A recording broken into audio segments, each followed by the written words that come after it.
Olá, meus queridos alunos do sexto ano. Vamos iniciar mais uma aula de história online, estudando em casa. Pegue o seu livro de história.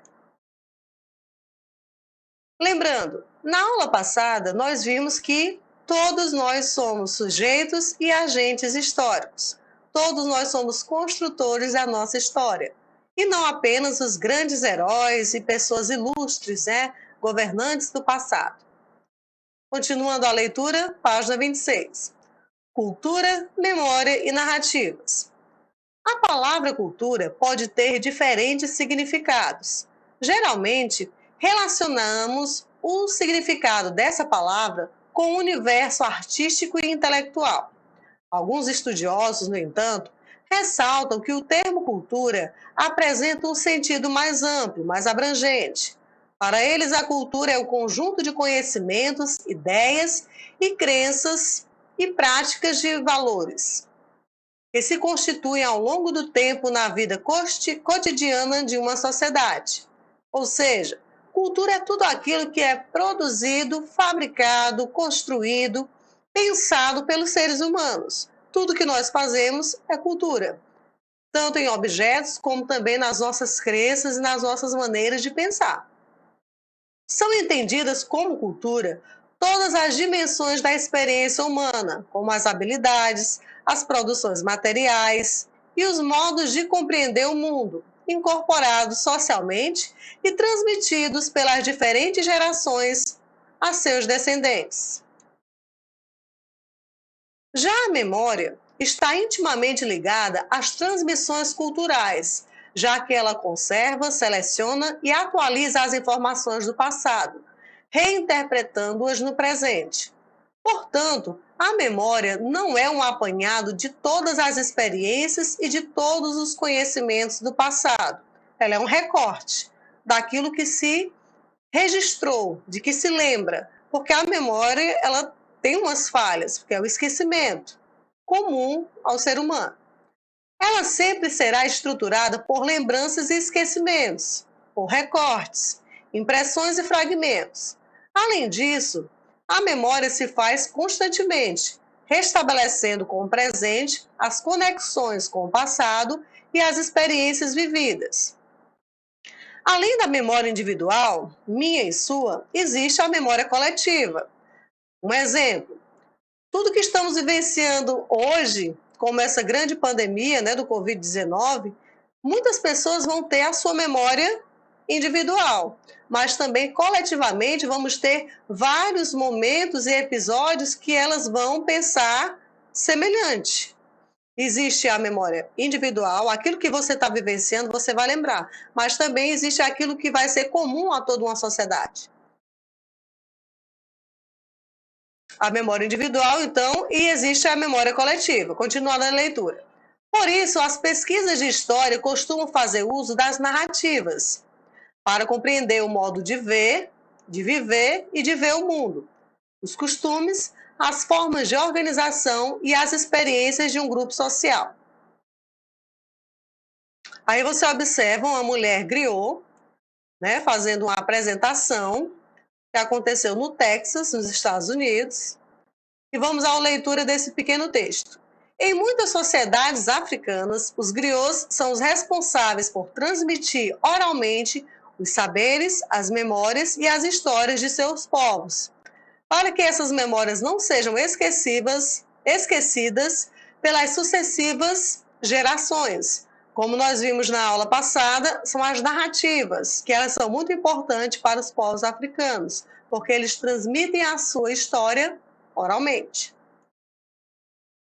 História local. A história local ou regional passou a ser estudada por muitos historiadores, principalmente a partir da década de 80. O estudo da história local possibilitou a aproximação dessa área do conhecimento com a realidade das pessoas, fazendo com que elas percebessem com mais facilidade a dimensão histórica de suas experiências. Os estudos de história local fazem parte de um recorte espacial bem delimitado, como um bairro, uma cidade, um município ou uma região.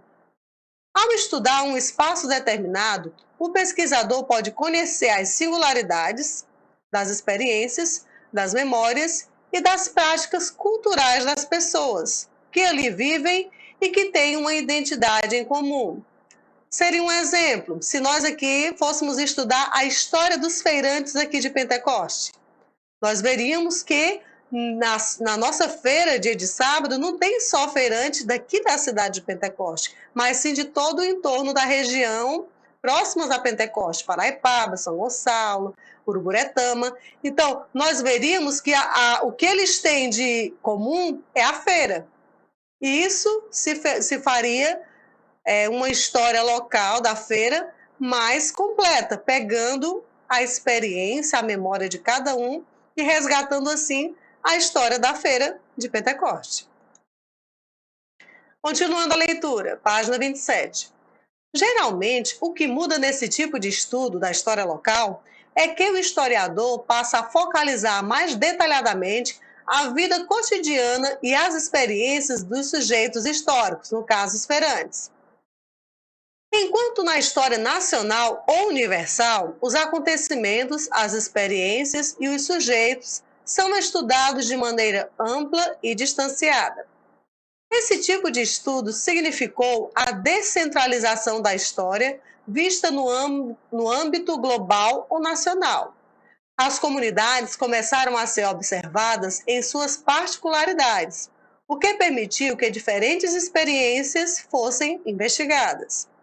Assim, as comunidades rurais, as periferias urbanas, os bairros, as cidades e as pequenas comunidades passaram a ser estudados com base nas memórias, nos relatos, nas manifestações culturais e em outros registros produzidos por seus habitantes.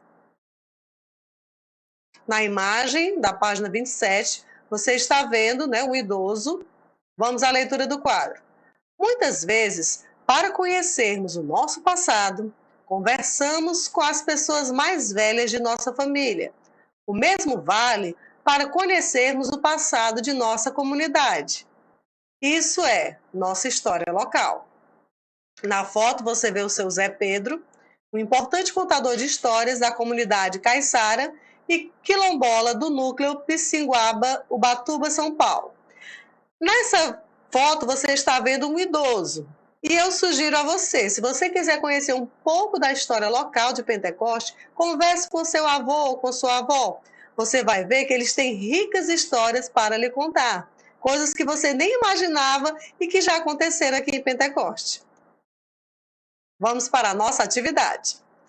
Você irá ler novamente a página 27, vai fazer a leitura desse texto, respeito à diversidade cultural, e depois responder a essas duas perguntinhas.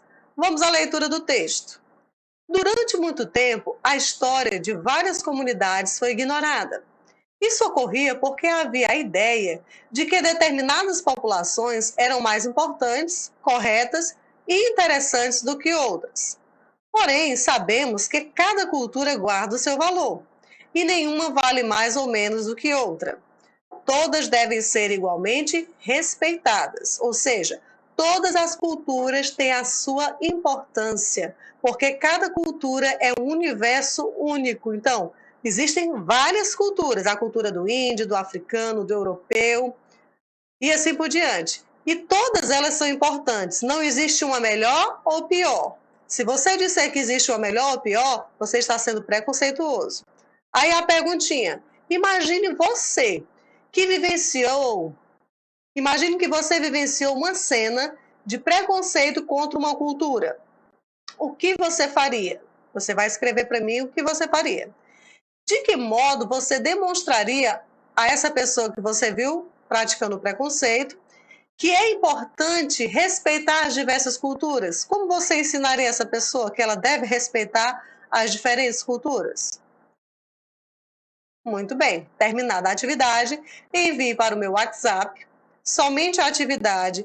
Por favor, tanto a pergunta como a resposta, escreva de caneta preta, azul ou vermelha. Essas atividades garantirão o sucesso da sua aprendizagem. Conto com o seu empenho E neste momento eu finalizo mais um Estudando em Casa. Até a próxima!